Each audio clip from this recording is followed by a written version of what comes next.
dinami-dami ng isla ng Pilipinas, ganon din yata karami nung version ng adobo ang meron tayo. So I think here in Farm to Table, halos lahat na rin yata ng version ng adobo na gawa na natin eh. So papasok natin sa entry na yon, yung paborito ng mga Kabiteño, ang tinatawag nilang adobo seca or pulang adobo. So it's basically virtually the same with any other versions. Yung ating suka of course and yung ating bawang. Nagpapapula sa kanya is yung ating atsuete. And I have here pork belly. I-chop lang natin into portions.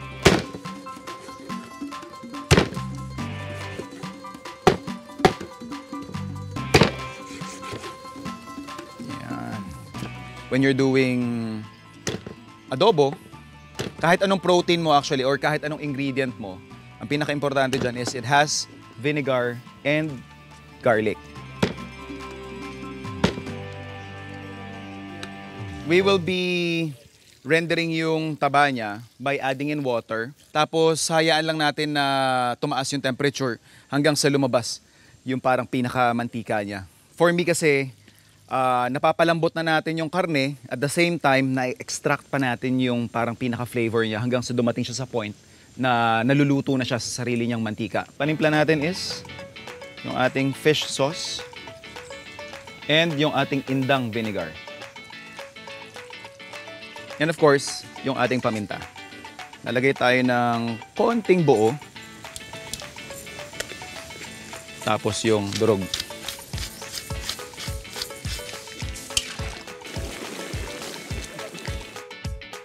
So ito, nag-iga na siya, tapos lumabas na yung kaunting mantika niya. Tsaka syempre yung lasa ng ating baboy. I-deglaze lang natin ito ng mas marami pang indang vinegar. So we keep on saying adobo seca.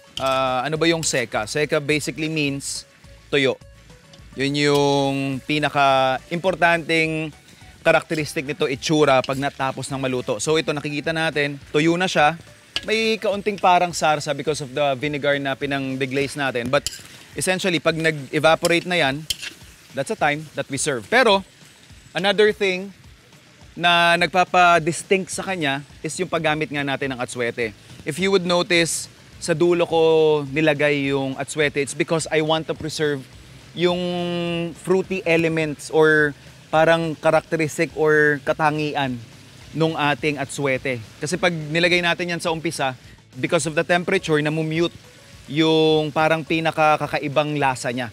That's why normally I opt to use yung ating atsuete sa latter part nung ating cooking process. But before that, para lang din may kaunti tayong green. This is optional of course. Let's add yung ating siling pangsigang or siling haba.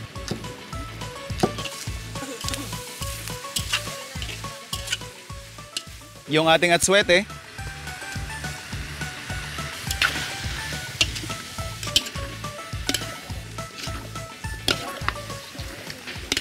So nalagay na natin lahat ng elemento ng ating adobo seca.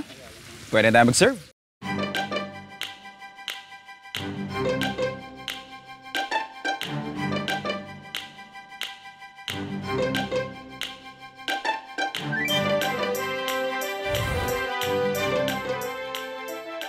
Cheers.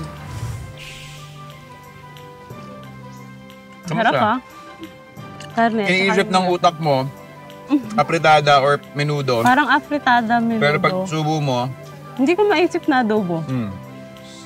yan yung pagkakaiba niya sa ibang adobo. Sarap. Ang galing. Ngayon lang nakatikim nito.